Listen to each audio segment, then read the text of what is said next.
নতুন চাকরির ব্যবস্থা করতে হলে অনেক কিছু করতে হবে, নতুন ইনভেস্টমেন্ট আনতে হবে, নতুন ব্যবসা প্রতিষ্ঠান তৈরি করতে হবে, পুরনো ব্যবসা প্রতিষ্ঠানদেরকে আরো বৃহত্তরীকরণ করতে হবে।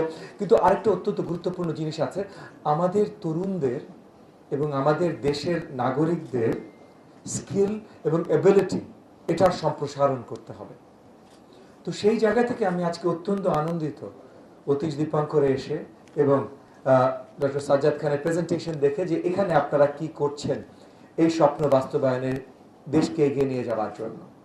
আমাদের এডুকেশন আমরা অনেক চেঞ্জ আনছি, আমরা নিড বেসড এডুকেশনের উপরে ফোকাস করছি, আমরা ফোকাস করছি আমাদের আগামী প্রজন্মের ক্যারিয়ার তৈরি করাতে, যেন তারা দেশে থাকুক, তারা বিদেশের মাটিতে পা দিক, আমাদের রেমিটেন্স যোদ্ধা হোক বা যেটাই হোক বা এন্টারপ্রেনিউর হোক, তারা যেন সাকসেসফুল হতে পারে। এবং তারা যত ইন্ডিভিজুয়ালি সাকসেসফুল হবে, কিউমুলেটিভ ভাবে দেশ তত বেশি সাকসেসফুল হবে, দেশ এগিয়ে যাবে ইনশাআল্লাহ। তো এইটা জনাব তারেক রহমানের স্বপ্ন।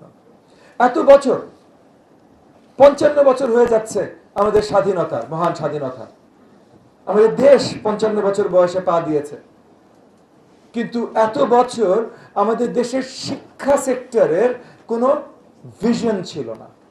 মানে আমরা কি করছি, একটা গোল, একটা টার্গেট যে আমরা সবাই মিলে ওই জায়গাটায় যাব, এটা ছিল না।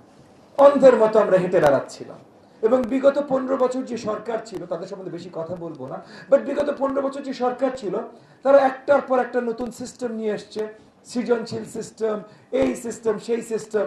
সিস্টেমগুলো নিজেরাই, মানে পুরো সিস্টেমটাই খারাপ তা না, কিন্তু এখানে এটা কার্যকর হয়নি। তার মানে এটা কিভাবে তারা চালাতে পারে সেটা চিন্তা না করেই জাস্ট চালিয়ে দিয়েছে। তাহলে সেটা খারাপ ভাই। সো এইরকম হুটহাট সিদ্ধান্ত নিয়ে শিক্ষা ব্যবস্থাকে প্রশ্নবিদ্ধ করেছে, আমাদের তরুণদেরকে নকলদের দিকে ঠেলে দিয়েছে, শিক্ষা ব্যবস্থা ক্যারিয়ারের দিকে যায়নি। এবং আজকে আমাদের তরুণরা সন্দিহান তারা সামনে কি করবে।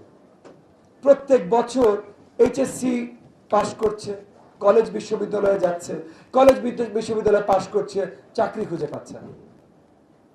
তো এখন ক্যারিয়ার ওরিয়েন্টেশন আমরা দিতে চাই। আমরা প্রাইমারি শিক্ষার ভিশন চেঞ্জ করছি, সেকেন্ডারি হায়ার এডুকেশনের ভিশন চেঞ্জ করছি, আমরা মাদ্রাসা শিক্ষা, সেকেন্ডারি বাংলা মিডিয়াম শিক্ষা, ইংলিশ মিডিয়াম শিক্ষা সবকিছুর কারিকুলাম একটা জেনারেল আমব্রেলার মধ্যে নিয়ে আসতে চেষ্টা করছি। যেন আমার মাদ্রাসায়, ইবতেদায়ী মাদ্রাসা, আলেয়া মাদ্রাসা, কমি মাদ্রাসায় যে ছেলেটা বা মেয়েটা পড়াশোনা করবে, সে যেন ইংলিশ মিডিয়াম বা বাংলা মিডিয়ামের থেকে পিছিয়ে না থাকে। সো আমরা বড় একটা স্বপ্ন নিয়ে সামনে এসেছি, নতুন বাংলাদেশ গড়া। এবং নতুন বাংলাদেশ গড়তে হলে শিক্ষা ব্যবস্থা ওই ওরিয়েন্টেশনে থাকতে হবে।